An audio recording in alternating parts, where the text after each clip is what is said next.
नमस्कार, मी पंजाब डक हवामान अभ्यासक मुक्काम पोस्ट गुगळी धामणगाव तालुका सेलू जिल्हा परभणी। आज आहे 26 जुलै 2024। आजपासूनचा परत एक शेतकऱ्यासाठी अंदाज देत आहे की राज्यामध्ये खूप ठिकाणी म्हणजे कुठं अतिमुसळधार पाऊस पडायला पुण्याकरचा हाहाकार माचविला। तर आता राज्यात पाऊस कुठं नेमका पडणार, तर सर्व शेतकऱ्याला सांगू इच्छितो की मागच्या अंदाजामध्ये सांगितलं होतं की राज्यात दररोज 2-2 दिवस वेगवेगळ्या भागात पाऊस पडणार आहे। तर आता तुम्हाला एक सांगू इच्छितो की राज्यात म्हणजे आज 26-27चा मुक्काम राज्यात वरून राज्याचा उत्तर महाराष्ट्राकडे राहणार आहे, पूर्व विदर्भ आणि पश्चिम विदर्भाकडे राहणार आहे। तर ह्या 2 दिवस आता तुम्ही उद्याच्याला लगेच लक्षात येईल की उत्तर महाराष्ट्राकडे म्हणजे नंदुरबार, धुळे, जळगाव, त्याच्यानंतर संभाजीनगर, त्याच्यानंतर नाशिक, मुंबई, इगतपुरी या भागाकडे आता म्हणजे आजपासून म्हणजे 26-27चा पाऊस चांगला जोरदार बरसणार आहे, म्हणून हा अंदाज लक्षात घ्यायचा।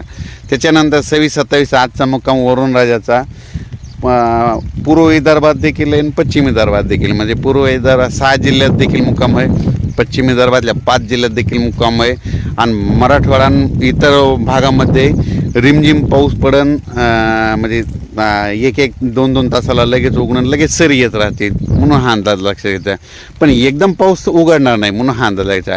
पण आजचा वरून राज्याचा मुक्काम पूर्व विदर्भ, पश्चिम विदर्भ आणि उत्तर महाराष्ट्राकडे राहणार आहे, म्हणून हा अंदाज लक्षात घ्यायचा।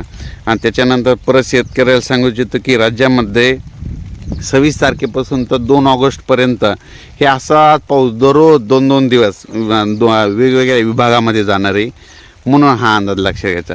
कारण परत शेतकऱ्याला सांगू इच्छितो शेतीची कामे जशी वेळ भेटेल तसे घ्या, कारण की काय झालं की सोयाबीन पिकावर पाणी खाणारी आळी आलेली म्हणजे हिरवी आळी आहे आणि ती पानं खात आहे, त्याच्यामुळे शेतकऱ्याच्या सोयाबीनचं खूप अतोनात नुकसान होत आहे।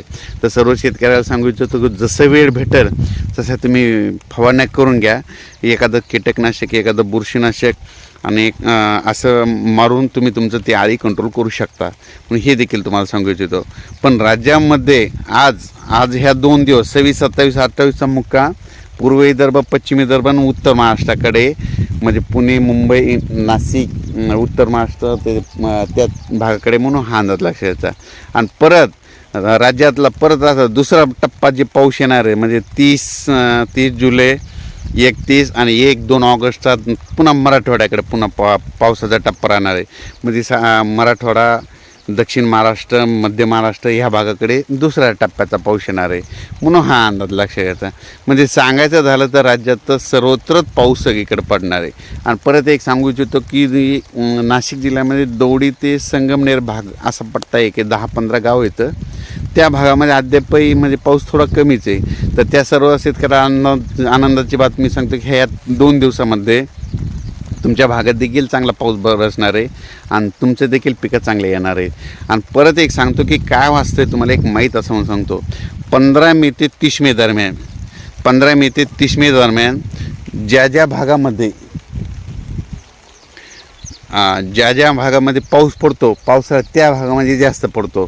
समजा एखादं 15 मे ते 30 मे दरम्यान समजा दौडी, एक उदाहरण घेऊ, दौडी सिन्नर भागामध्ये दौडी आहे, तर तिथं पाऊस नाही पडला उन्हाळ्यामध्ये आणि त्याच्या बाजूच्या गावावर इकडं नामपूर तिकडं तालुक्यात पाऊस पडला, तर येणाऱ्या पावसाळ्यात नामपूरला दररोज पाऊस पडणार पण त्या दौडीला पडणार नाही, ही अंदाज आहे।